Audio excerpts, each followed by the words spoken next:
Welcome to a super duper late night edition of Under the Bleachers. You could call this the Adult Swim version of Under the Bleachers. I'm kidding. That Adult Swim thing is trademarked. Hey man, But it's not every day some of us get tossed in the who's gal for the night, but it is late night edition of Under the Bleachers. It is a late night edition of here at Under the Bleachers. So Chris Ransom, William Yanish here. But yes, as far as Xavier Watts goes, we will get to him in a second. But first, I want to recap this Ohio State Notre Dame championship game. Will Howard was a magician with the football, very pinpoint, and going 12 for 12 in his first pass attempts. I don't think he threw an incomplete pass until the third quarter. No quarterback in the NFL has done that this entire season, William. I think Will Levis got to the 2-minute warning and he threw his first incompletion. That's the longest a quarterback went without an incomplete pass this season, I believe. I could be wrong on that, but I think in the Titans' first game against the Texans, when they beat the Texans, Will Levis did not have an incomplete pass until after the 2-minute warning. I think that's the longest an NFL QB went without an incompletion through the regular season this year. And I don't think I think one other QB went up until the 2-minute warning and then threw their first incompletion with like 2 minutes left in the first half. I don't think any QBs in the NFL went the entire first half without an incompletion. Just a very impressive job by Will Howard at this big stage, this big moment against the Notre Dame Fighting Irish. I know the ratings were down, but Ohio State, Notre Dame, I thought it was a great national championship. I enjoyed the hell out of it. Very much. Every time I turned I looked over my shoulder. I mean, Will Howard was, like you said, he was just throwing dots, dude.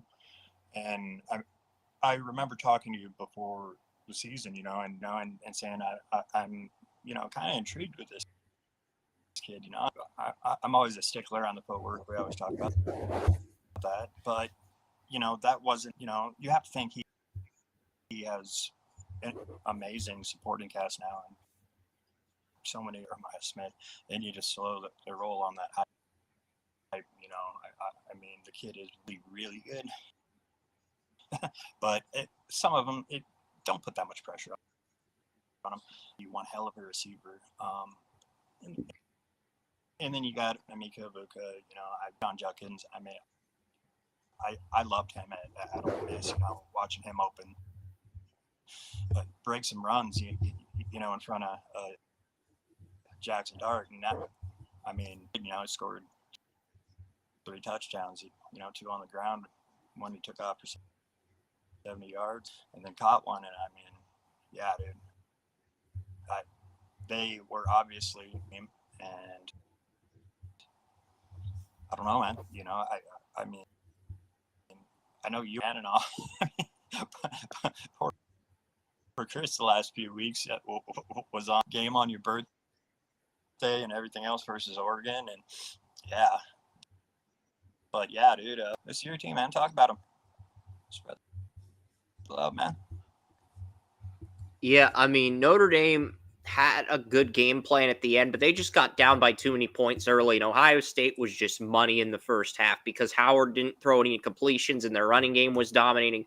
They were just able to build enough of a lead to where even though the defense played kind of sloppy in the end of from the middle of the third quarter to the end of the game, they did enough early in the game to where it didn't matter. Oh, yeah. And you could see as soon as they got ahead, that's just something that Riley Leonard and Notre Dame can't handle. I mentioned, I started Riley twice last year, and I had to turn off the film. It was just so boring. Just when he was at Duke, he's got some legs under him, but that arm, dude, ahead like that team gets ahead, just putting it off. What really killed it for Notre Dame is they could have gone for it.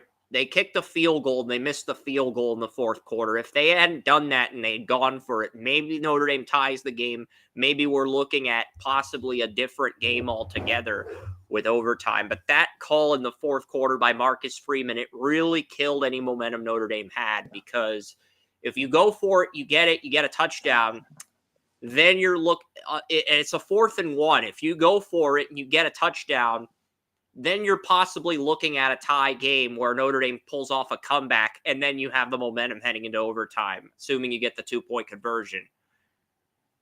Yeah, I mean, I heard somebody say one time that they don't believe in it, and it's like, oh, dude, do you even watch football?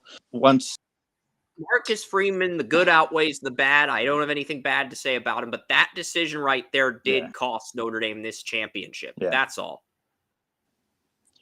Very much, and like I said, just as soon as they took the running game away from them, and having them just letting that defense tee off on them, Tumi Alova and Sonny Styles, and then just let, Caleb Downs and Denzel Burke, just let them have their way. They can take a few chances here and there, to even. It's just one of those things, man. I mean,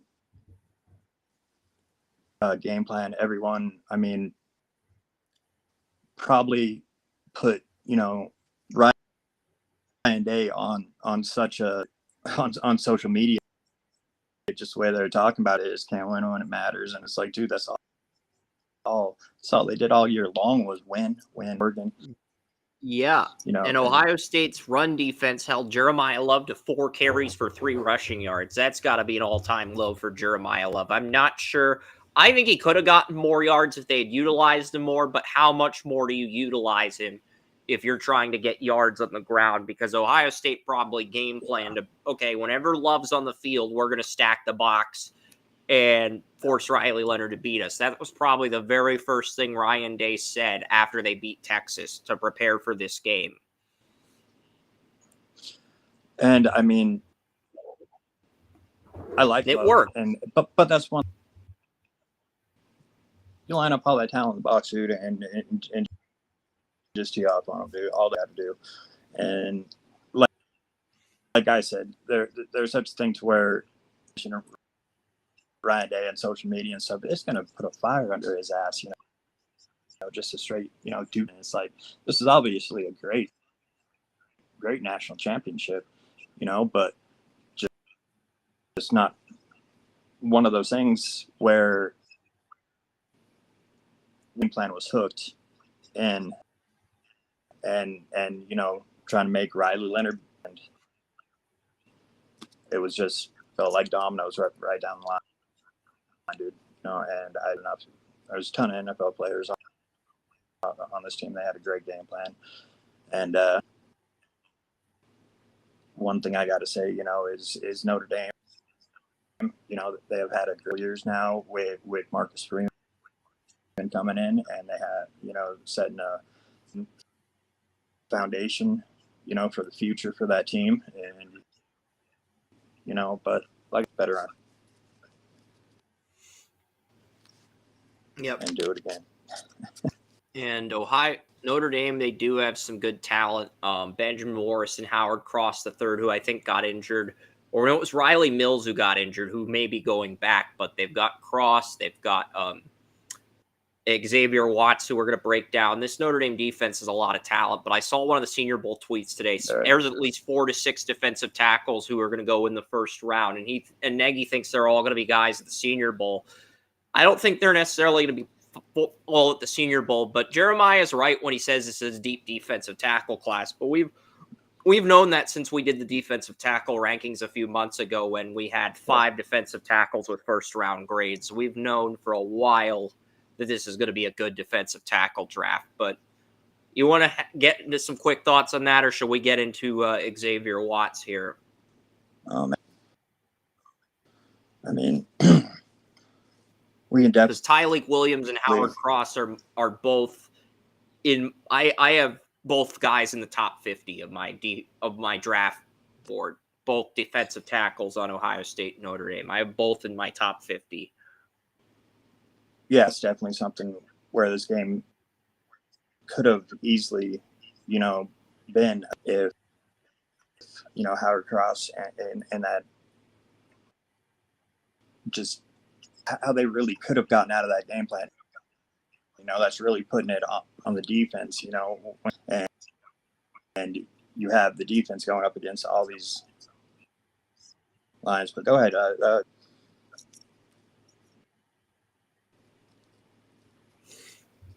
Yeah, because we are going to discuss how Xavier Watts pretty soon. I'm going to pull up my NFL mock draft, see what I said about him in the preseason before I get to because I had him in the top 15 of the second mock I did. I did 2 2025 mocks in the summer. I did a round 1-1. I did a round 2-1. And I'm looking to see where we had him going. I had Xavier Watts going 12th to Tampa, 6 foot 203. I ended up giving Xavier Watts an A+ in man and zone coverage, an A in press, and A- in run stuffing back in the summer. He's projected to run a 4.49, and if he runs under a 4.5 flat, he should be a first round pick because the tape is there to where even if he doesn't run a 4.49, he should still be picked in the back end of the first round. But if he runs a 4.49, he will go in the top half of the draft. I think. I think he'll go. I think he'll go in the top half of the 2025 NFL draft. I do. I have him ahead of Malachi Starks now. I did have Starks ahead of him at the beginning of the year, but I have Watts ahead of him They're now. going to So see his football IQ. I mean, it just pops on the film, and you can tell wide receiver. You know, that's why he's so good at being the ball. He's jumping those routes and just getting the anticipation. You know, he already knows where, you know, makes that jump. And watching him, you know, he just stood out. And like you said, I mean, coverage was just awesome, but also in tackling, I mean, he was just, you know, a good, you know, solid player. And I really don't think it matters if you know, if he hits. His production improved from 2023 to 2024. In 2023, he had 30 solo tackles, 22 assisted, 52 total tackles, 7 interceptions, 4 deflections from pass breakups, 3 tackles for a loss, half a sack, and 1 defensive touchdown. Which I'm not sure if that was on a fumble recovery, 1 forced fumble. I think that was on a pick 6. But yeah, this year, Xavier Watts had 52 solo tackles, 30 assisted tackles, 82 total tackles. So he had 30 more tackles compared to last year. 6 interceptions, 10 deflections from pass breakups, 3.5 tackles for a loss, 1 defensive touchdown on a pick 6, just like last year, and 1 forced fumble. So he had more deflections this year, and he almost matched his interception total. 13 interceptions the last 2 years. I mean, does anybody else have that type of output in this draft? 13 interceptions the last 2 years. No. And let's see, he didn't have any interceptions in 22 or 21, but 13 career interceptions in the last 2 years. He probably would have had more interceptions had Notre Dame started before his junior year, but yeah. The thing interceptions in 6 is impressive for a 2-year starter. That's very just how solid he is in coverage, and you know the importance of defensive backs, you know, come way back, you know, and picked in the you know, in the 12, you know, 16 range without a problem. Just the way he plays, just he's so good in coverage, and he can come up and so versatile, you know. He can come up and play rover, nickel linebacker, whatever the hell you want to call it, you know. And he can. You even went into greater detail on his versatility than I did in my write-up. I was going to say, I saw him play both strong safety and free safety on film last year. I didn't see him play nickel corner, rover, outside linebacker. The fact that he can do that too, I think strengthens his resume to a degree. Yeah, it definitely does. And he's a football player, you know. Yeah. That is in the, you know, dictionary next football player, there's a picture of him. And I mean, that's just, he's going to be just so much smarter so valuable. I'd love to see him go to the Niners. I mean, that's at what, 11? Yeah. I mean, I don't think that's too high. And kid is good, man. I think he's an upgrade over both Mustafa and Jair Brown. I think he's an upgrade over both players, but the problem is I'm not sure if the 49ers feel that way, and they have Hufanga entering a contract here too. So they have 3 safeties on rookie deals. I don't think they're going to draft a safety at 11, but I do think Watts is one guy who would be an upgrade over all 3 safeties they have, which is why you can make an argument for him at 11. Yeah. Like I said, I was popped in my brain, being in that contract here, and don't really have one. Fongo was healthy his rookie year, but in the last 2 years he's dealt with injuries, so that would be the argument I would make for Watts at 11 if you wanted him that badly, and you knew you're not going to re-sign him. So there's going to be but I think if the Niners draft Watts, they'll probably end up trading Hufanga. That's the reality, William. They'll probably trade Hufanga and then try to re-sign Jair Brown to a team-friendly deal next offseason. Yeah, and I don't know. I fell off on Mustafa. I think you could get a third for Hufanga because I think they got Hufanga on day 3. So if you moved Hufanga, I do think you could get a day 2 pick for him. I don't think you could get a first for him, but I do think you could get a day 2 pick for him if you drafted Watts to replace him and then you moved him. I do think you could flip him for a third, but I don't know if John Lynch wants to do that. He may not. He might want to keep Hufanga next year unless he gets a first or second. Yeah, and see how it works out and everything. It's going to be a big contract here for that kid, just like you're talking, man.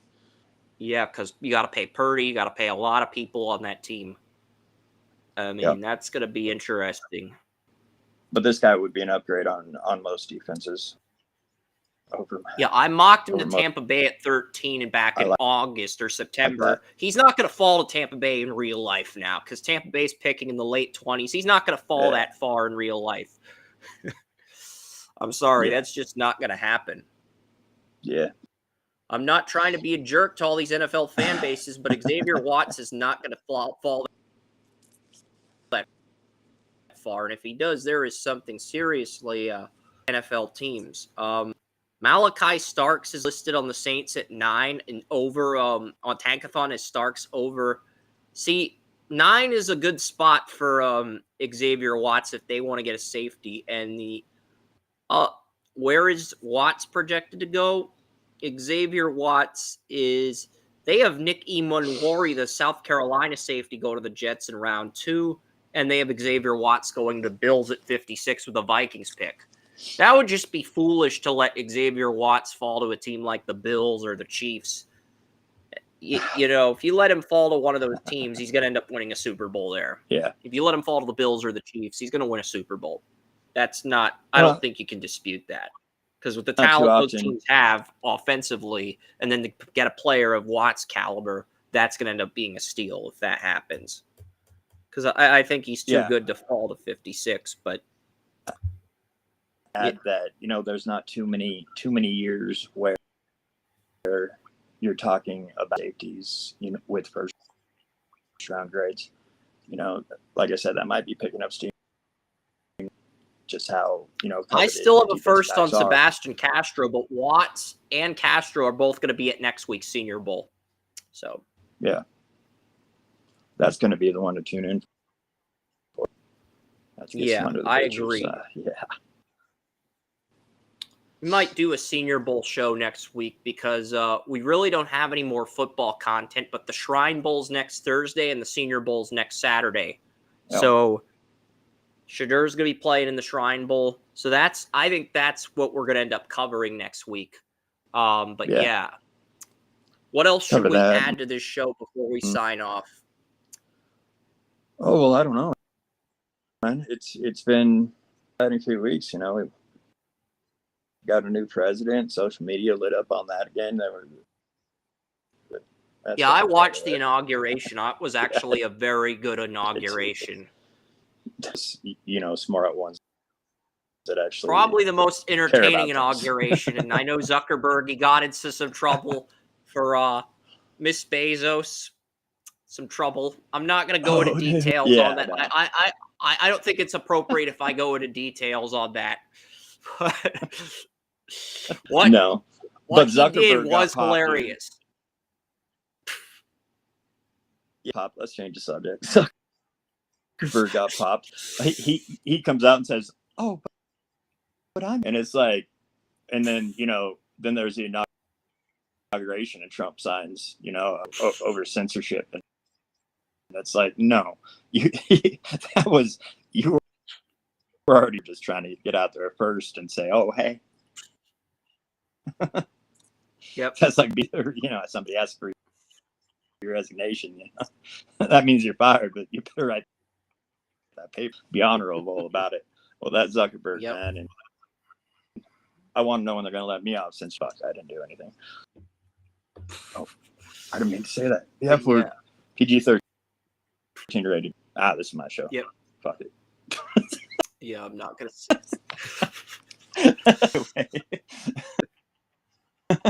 But yeah, dude, no, that's not like I football season. I love this 12-team format, dude. It just brought so much into it, and people were complaining. It's like, I was winning in a 4-team one. Oregon should not have had to face Ohio State until the semifinals, though. That's the only thing I would change. Penn State, they got an easier path. Basically, if a team like Penn State loses head-to-head to Ohio State, and then they lose the Big Ten championship, you make them the 8th seed, and you make the eventual champion like Ohio State the 6th seed. That's what they should have done differently. They should have made Ohio State the 6th seed and Penn State the 8th seed. That's the only thing I would have changed, William, but I would have kept everything else the same. And they're going to have to figure that out, too. And in that scenario, we probably get an Ohio State-Oregon championship game. Yeah. Because Penn State probably loses to Oregon. Oregon plays Texas, and then Ohio State plays I would think Georgia, because Georgia would get actually Ohio State would play Georgia in the semis. Then they'd beat Georgia. Yeah.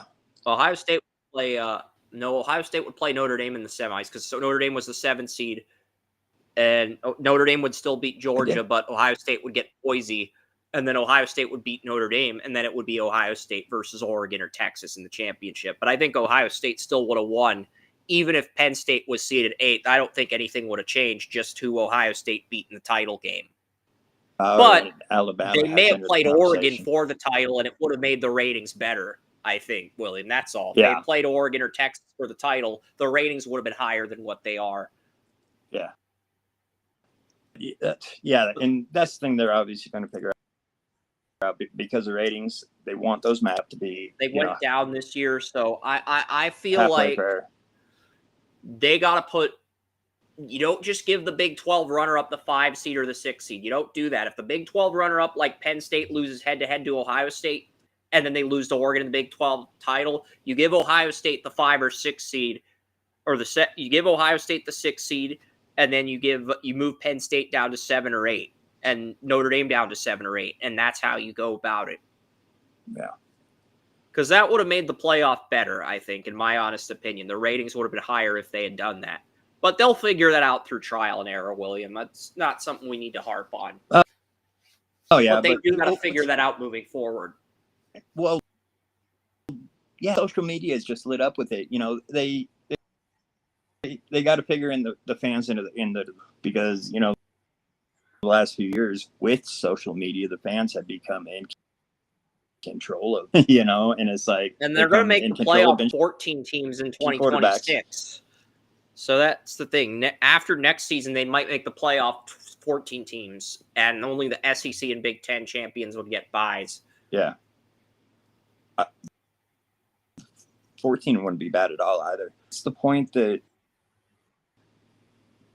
I don't know, I just hated playoff. I really hated it because it was like, okay, they're going to decide who's in this, and I think they should have made the playoff 8 teams instead of 12. I think they should have tried 8 first and then gone to 12. I think we would have had less blowouts in the opening round if they had done that. But they wanted to make it 12 teams. I know somebody suggested a 17 playoff with the top seed getting a bye. I kind of like that idea in theory, but that's not going to happen. Yeah.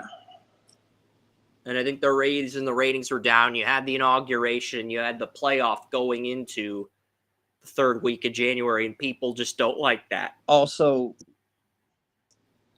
you're looking at more games. So many teams in the playoffs. Some of us football fans, watch, the less games you're going to have, the more people you're going to be having the ratings are going to, really, really cause something else that I got to. But I think less people are going to take the conference. I think the conference title games, they're either going to do away with them or they're going to make them like a round robin for multiple Big Ten, multiple SEC teams. They're going to be like the third versus sixth team in the SEC. They'll play a game, and whoever wins that will represent the SEC. It'll be like a playoff qualifier. I think that's what we're going to be heading towards in the coming years, but we'll see. What else should we touch on before we sign off? I think we got pretty much everything we wanted to in under 30 minutes, William, which is pretty good. Yeah, that wasn't bad at all. I was like, making sure. I was like, oh man, I had to make enough time to study, every day. I get lit up like that. I was like, man, but no, we got it, dude. And I'd like to thank anybody watching, whoever it is. After that, probably have less, but yeah, like I said, Senior Bowl next week. And we'll do some. We'll be coming up with some draft prospects for and matching maybe them with we my could articles. do something. I don't know, for either Draft Utopia or Under the Bleachers, because I know the practices are in the afternoon on both ESPNU and NFL Network. So if you wanted to do a stream during the practices, I'd be down for that. But it's up to you. We'll figure it out later. All right. Well, yeah, we'll see you guys next week. For William